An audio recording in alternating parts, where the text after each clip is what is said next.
뉴스 정면 승부 4부 시작합니다. 저는 진행을 맡고 있는 신유리고요. 오늘 하루 정치권에서 가장 주목받는 키워드 알아보는 코너입니다. 키워드로 보는 승부 시작할 텐데요. 오늘 함께해 주실 두 분 소개해드리겠습니다.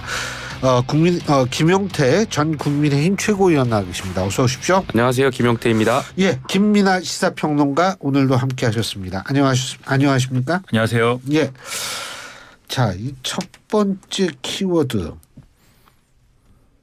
이게 원래 첫 만남 그러면 굉장히 좀 가슴이 설레는 단어인데 첫 회동 그럼 굉장히 심각하게 보여요. 뭐 어쨌든 첫 회동입니다. 김기현 국민의힘 신임 대표 취임 후 처음으로 더불어민주당 이재명 대표를 만났는데 뭐 분위기는 훈훈했던 것 같아요. 김민하 평론가께서는 어떻게 보셨습니까? 아무래도 평론가다 보니까 주로 뭐 뉴스를 보고 특히 이제 정치권 뉴스를 계속 봐야 되지 않습니까? 그렇죠. 그런 입장에서 보면은 첫 만남이 아니고 첫 회동이라도 마음이 설렙니다. 그동안 여야가 무슨 회동을 하고 뭐 이런 게 없었잖아요. 잘. 그렇죠. 네. 그리고 회동이라기보다는 늘 뭐 입씨름을 벌이고 각자 다른 공간에서 서로를 향해서 이렇게 말폭탄을 쏟아내고 뭐 그랬는데 어쨌든 국민의힘에서 뭐 새롭게 대표가 선출이 되고 그 새롭게 선출된 대표가 당연히 이제 다른 당들의 대표를 만나는 거는 정해진 일정이고 그 자리에서만큼은 어쨌든 서로 덕담을 주고받고 하는 문화가 옛날부터 있었던 거고 이번에도 이제 그렇게 한 거니까 저는 이 자리에서만큼은 어쨌든 서로 이제 입씨름하지 않고 협치를 하겠다. 그리고 민생을 챙기기 위해서 협조를 하고 그리고 지금 특히 이제 쟁점이 형성되지 않은 법안들에 대해서는 같이 처리를 하자 이런 얘기를 한 게 국민들 보기에도 상당히 이제 좋은 모습이었다라고 생각을 합니다. 다만 이제 아쉬운 점이 두 가지가 있었는데 첫 번째는 이제 그렇게 좀 대화를 좀 더 길게 하고 또 비공개 자리 이런 데서 그동안 이제 여야 간에 풀지 못했던 거를 푸는 어떤 그런 자리가 좀 있었으면 했는데 17분 정도거든요. 머리를 맞대고 얘기를 한 게. 17분 정도의 뭐 그런 정도의 진도를 나가긴 좀 어려웠을 것 같고 그러니까 어떤 예방의 성격만 좀 담보된 그러한 이 어떤 만남이었다는 점에서 그동안 워낙 쌓인 게 많았는데 좀 풀었으면 했는데 여야 간에 좀 그 부분은 아쉬웠던 부분이고요. 그리고 김기현 대표가 뭐 2주에 한 번이라도 만나자 이렇게 제안한 건 저는 굉장히 또 좋은 제안이었다고 생각을 합니다. 여야 대표가 많이 만나면 좋은 거죠. 근데 또 이재명 대표가 거기서 그렇게는 시간이 안 될 것 같다라면서 이제 맨날 욕하지 않느냐 뭐 이렇게 웃으면서 농담조로 얘기를 했는데 그렇게 하기보다는 뭐 2주가 아니더라도 어쨌든 뭐 수시로 만나자라는 그 수준에서 이제 얘기를 끝냈으면 좋았을 건데 한마디를 더 붙여서 그 좀 이제 좀 희화화되는 분위기가 돼버려서 그런 점은 좀 아쉬웠는데 앞으로 하여튼 많이 만나고 협치를 했으면 좋겠습니다. 김용태 전 최고께서는 어떻게 보셨어요?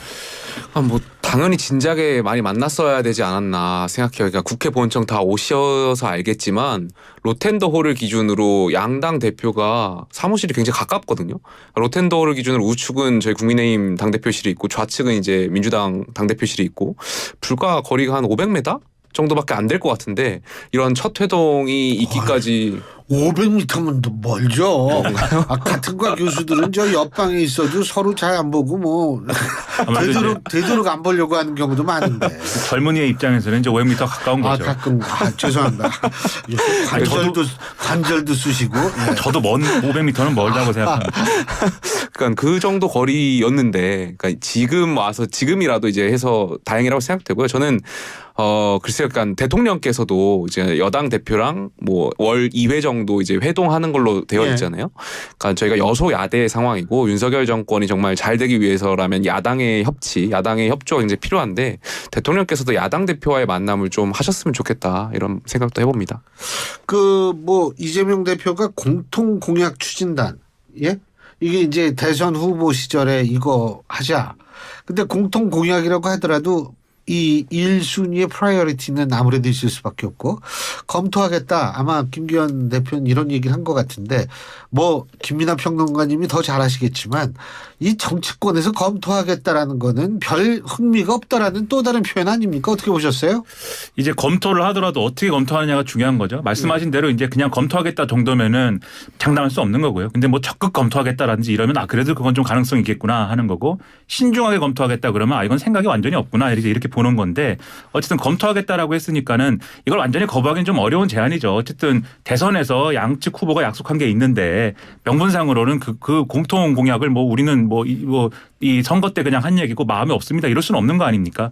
해야 되겠는데 근데 지금 말씀하신 대로 명분에 그칠 것으로 보이는 게 워낙 이제 양당이 앞으로 거쳐야 될 정치적 과정이라는 게 총선까지 가는 과정에 뭐 협치를 했으면 좋겠다라고 말씀드렸습니다만 또 정치권 문법으로 보면 그러기가 어려운 조건들이지 않습니까? 계속 오히려 싸우지 않을 일도 싸울 일로 만들어 가지고 서로 이제 싸우는 과정이 막 있을 것이고 그렇게 보면 이렇게 좀 공통 공약을 뭐 좀 이행하기 위한 어떤 단위를 만드는 것까지는 어려울 것 같고 다만 그럼에도 양 당의 모두에게 이익이 되는 그러한 예를 들면 지금 뭐 반도체 산업과 관련돼서 좀 지원해야 되는 법이라든지 그리고 오늘 윤석열 대통령이 또 각 지역별로 이제 산업단지 조성하고 뭐 이런 말씀도 하고 좋은 말씀 하셨는데 그런 것들을 뒷받침하기 위한 법안이라든지 이런 것들은 또 필요한 만큼 협력할 수 있는 부분이 있는 거니까 그 협력 안 할 것 같은데 민주당에서. 그렇죠. 그게 좀 힘든 부분이 있는 게 왜냐하면 이게 각 지역별 그 상단 그렇죠. 조선이라는 게 총선을 앞두기 이게 굉장히 빅 이슈가 될 거기 때문에 그렇죠. 그리고 본인들의 입장에서 볼 때 굉장히 경계할 가능성은 높습니다. 사실. 그렇죠. 그래서 규제를 풀어야 되는 부분이 같이 맞물려 있어가지고 예.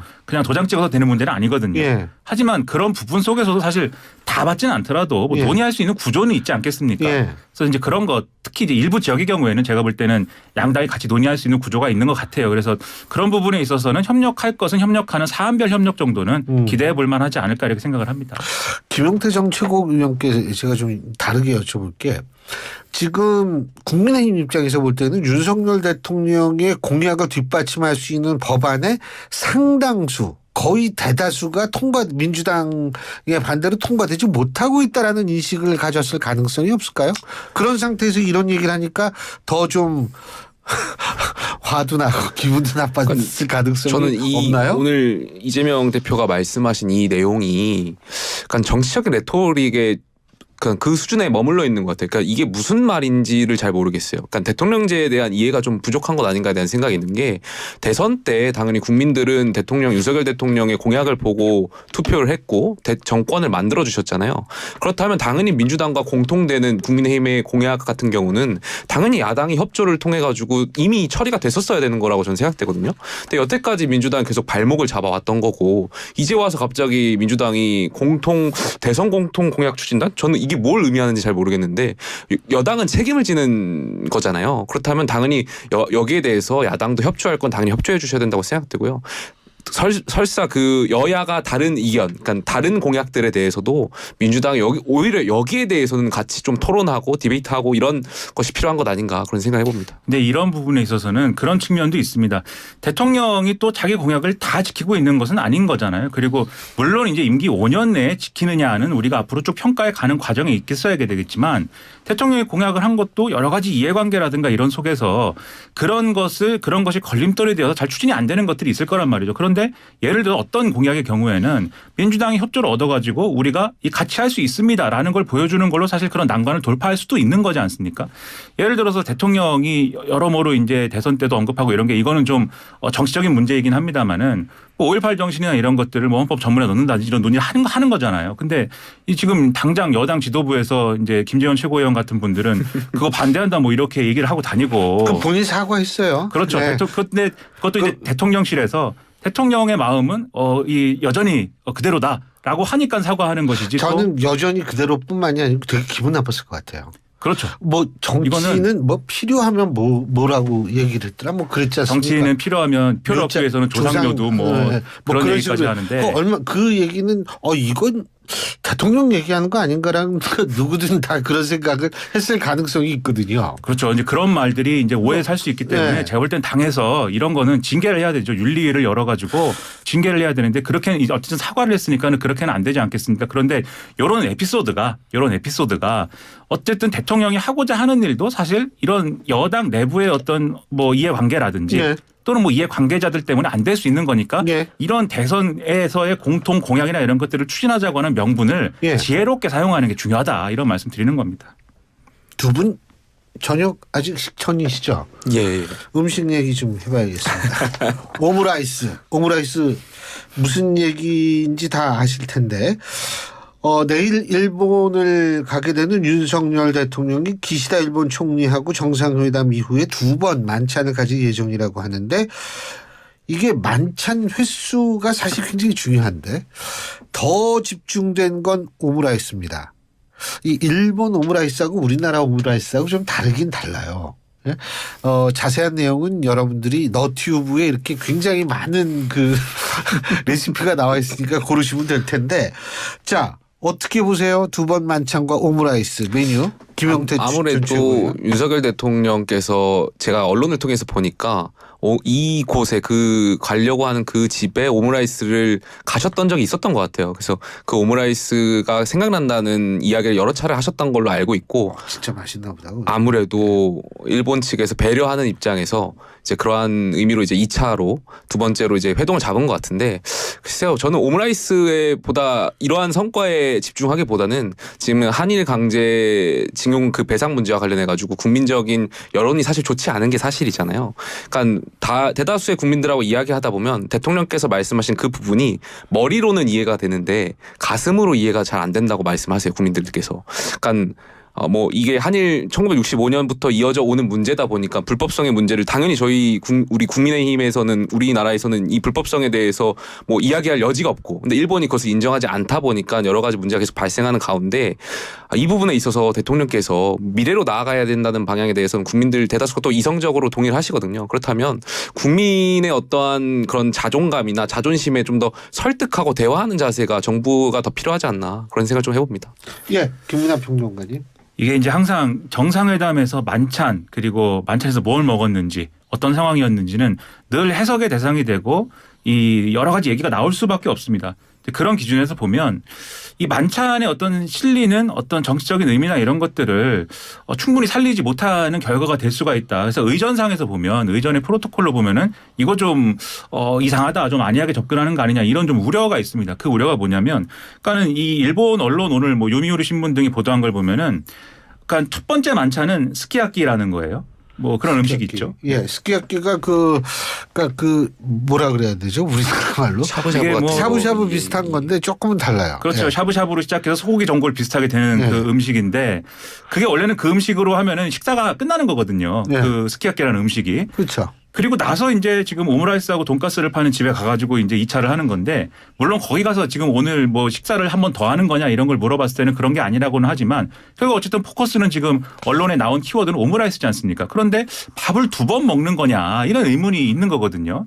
근데 이제 사소하게 뭐 밥을 두 번 먹든 세 번 먹든 뭐 그게 중요하냐라고 말씀하실 수도 있겠지만 이게 이제 좀 이상한 것이 만찬이라는 거는 밥을 한 번 먹고 그 다음에 차를 마시든지 아니면 어디 구경을 가든지 뭐 이런 과정에서 양 정상이 마음을 나누면 되는 건데 굳이 밥을 두 번 먹는다는 것은 뭘까라는 의문이 좀 드는 겁니다. 그래서 제 생각에는 이건 결국 평론가의 이제 뭐 여러 해석 중에 하나겠습니다만 지금 정상회담의 성과가 굉장히 뭐 이 핵심적인 게 나올 것 같지는 않아요. 예를 들면 기시다 총리가 이 과거사에 대한 뭐 이 사과를 한다든지 또는 깜짝 놀랄 만한 어떤 일들로 해서 뭐 일본 기업이 뭐 배상 책임의 어떤 부분을 이행을 한다든지 그런 일은 없을 것 같고 그러면 정상회담에서 핵심적인 부분에서 성과가 나지 않고 좀 여러모로 포장지가 좀 화려해지는 어떤 효과가 있을 것인데 그 포장지가 화려한 효과를 최대한 거두려면은 사실 오므라이스 만찬이 아니거든요. 뭔가 일본이 이 정도까지 대접해 줬다 이게 있어야 되는데 우리 사실은 이 오므라이스가 지금 말씀하신 것처럼 윤석열 대통령의 추억이 어린 그런 식당에서 먹는 것이다 보니까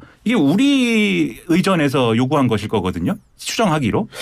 요구는 안 했을 거예요. 요구를 하기보다는 의향을 주고 받았겠죠. 의향이라기보다는 저쪽에서 그런 얘기를 어디서 들어가지고 자신들의 성의를 이런 식으로 보여주겠다라고 했을 가능성이 전 더 높을 것 같아요. 그게 이제 외교라는 게 말씀하신 대로 그렇게 되는 것이긴 한데 근데 이제 사전에 어떤 주고받는 그런 정도의 이제 의사표명은 없었을까라는 의문을 가지고 있는 겁니다. 그래서 이게 이제 어색하게 다가오는 점이 뭐냐면 결국 이 오므라이스를 먹어야 되기 때문에 그 조건이 변하지 않기 때문에 만찬이 두 번이 되는 거거든요. 오므라이스만 먹으면은 그건 푸대접이 되니까 앞에 스키야키가 있고 그다음에 오므라이스다 이렇게 되는 건데 그럼 제가 볼 때는 의전상에 뭔가 안 맞는 것들이 지금 있는 거다라는 느낌이 들어서 여러모로 이 정상회담의 성과와 맞물려 가지고 아마 이 얘기가 좀 고약하게 될 가능성이 있다고 제가 봅니다. 오므라이스를 좀 과대하게 한번 해석해 보자면 이 오므라이스가 제가 찾아보니까 메이지 유신 때 들어왔다고 하더라고요. 그 가게의 메뉴 이름이 메이지 오므라이스예요. 메뉴 이름이. 서양의 그 당시에 1800년대 그렇죠. 그 당시에 서양식 계란과 이제 일본식 밥이 융화되면서 이제 메이지 유신을 상징하는 음식인데 상황인데 아무래도 이제 미래로 나아가자라는 그런 의미가 있지 않나 이제 과대하게 해석하면 그렇게도 좀 해석될 수 있지 또 않을까 싶습니다. 어떤 면에서 보면 역사에 굉장히 관심이 많으신 분들 입장에서 보면 메이지 유신이라고 하는 이 주제는 사실 또 일본에서도 약간 국가주의자들이 좋아하는 주제이지 않습니까? 그러다 보니까 이제 일본에서 뭔가 망신 주기 위해서 이런 거 일부러 잡은 거 아니냐 이런 주장하시는 분들도 있는데 저는 정상회담이라는 중요한 자리를 일본이 그렇게 했을 것 같지 않고 그게 아니라 대통령의 어떤 추억에 관련한 어떤 것들인데 다만 그런 것들도 이런 해석을 나올 수 있다는 것, 요 조건이 됐다는 것, 요건 또 부정하기 어려운 거거든요. 그래서 의전상에 좀 이러한 문제가 없었어야 되는데 다소 매끄럽지 않은 부분이 됐다라는 느낌이 들고 최근에 또 의전 비서관이 그만뒀지 않습니까? 왜 그만뒀는지는 언론에 알려진 바는 없습니다만 그런 점에서 여러모로 이제 좀 업무 처리가 좀 미숙한 거 아니냐 이런 생각입니다. 참고로 메이지 유신에서 만들어진 메이지 헌법은 독일 출신의 오스트리아 빈 대학 교수인 로렌츠 폰 슈타인이 거의 기초를 다 한 거거든요. 그러니까 이게 뭐 그 정치 문화 제가 국가주의 말씀하셨는데 이게 조금 좀 더 우리가 그 부분은 좀 생각할 부분이 있을 것 같고 시간이 다 돼가지고 말이에요. 예, 30초 전도시 여쭤볼게요. 자, 이게 공항 귀빈실 뭐 전 이 근처에도 안 가봐가지고 귀빈실 어디 있는지 뭔지도 모르는데 이거 지금 사적 이용 논란 불거진 모양이에요. 이거 어떻게 보십니까?